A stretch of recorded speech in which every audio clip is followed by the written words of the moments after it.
Yeah, just going through the final bits and pieces to see what needs attention.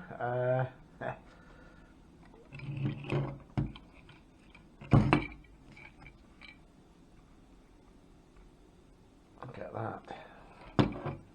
Picking that up, how bent that is.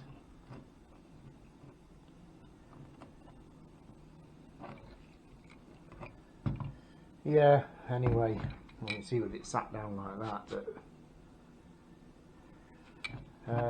just one of the jobs. It's all part and parcel of the job, isn't it? Anyway, pick it up when we're sorting it out.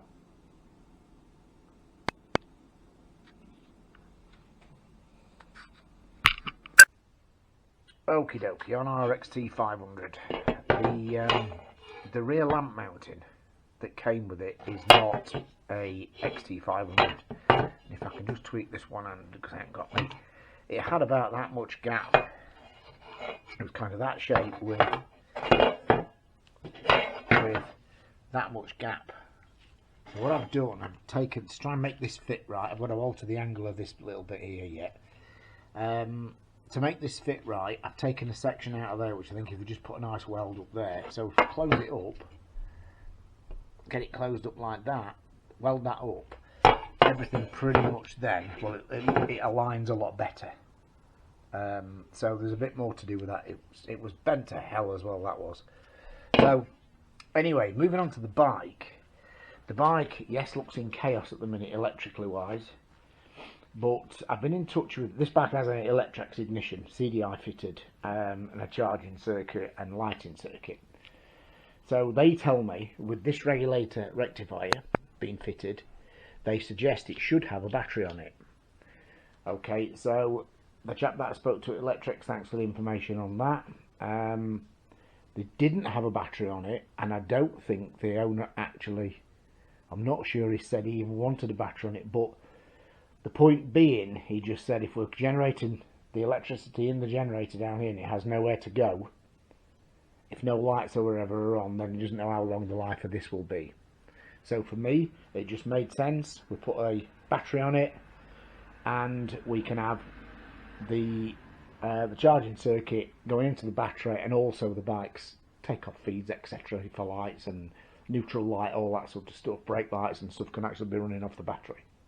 So that kind of made more sense. So yeah, because it's got a different charging circuit on it than the original Yamaha one, there's many wires of the 3 phases, 2 phases, whatever it was that was in it, the yellow charging wires, there's black and white wires that just go to nowhere that are inside the loom. So I've stripped it back, as we can see here, stripped it back, and I know, although it looks chaotic at the minute, I know where everything is now and how it's going to work. I've got most of the stuff to work.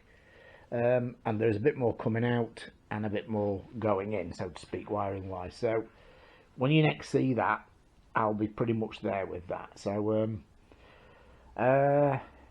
yeah, we're getting ready to fire it up. So a lot done.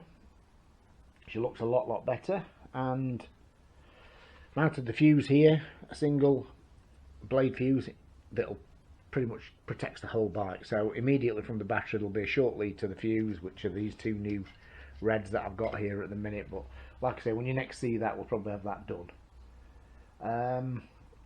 So, and then what did we have then? He says, yeah, headlight. Because we've got a 12 volt coming out of that Electrax, we need to change all our bulbs.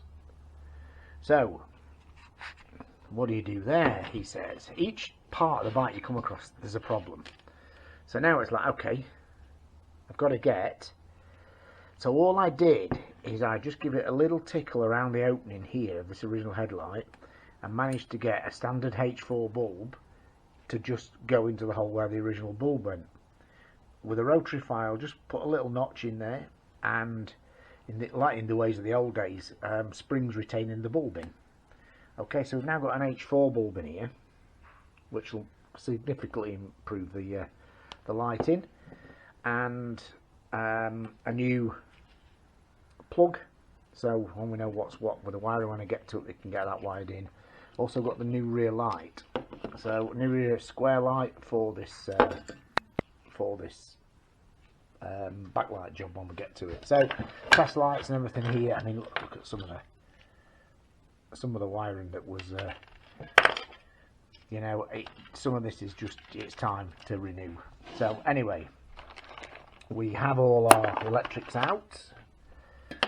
Dug all the electrics out, test lights, meters, all that sort of stuff. So we're going to be putting some new plugs on, new waterproof plugs everywhere on wherever it needs it, and we'll pick it up when we're pretty much ready to fire it up, I think. So okay, yeah, we'll leave it at that. You've seen pretty much the next little phases and stages that we've been at with that. Yeah, that was the original rear, chipped and bits missing out of it, and I've never seen one with a round light, but then again, I'm not an anorak, an XT anorak, but I haven't seen one with a round light. I've only seen them with the little square ones on, but there we go. So they obviously did come with them, but anyway, we're going to go back to, revert back to the little square one. Doesn't actually fit this bracket either, so I have to take, one of my next bits is going to be take a little bit of this away down here so the bulb holder can actually fit inside there. So anyway, just the bits and pieces. When you next see that, it'll probably be on board guard and fitted. So great stuff. So we'll start getting to grips with, get all this old crappy wiring gone, removed, and yeah, we can get our headlight fitted and pick it up in a bit.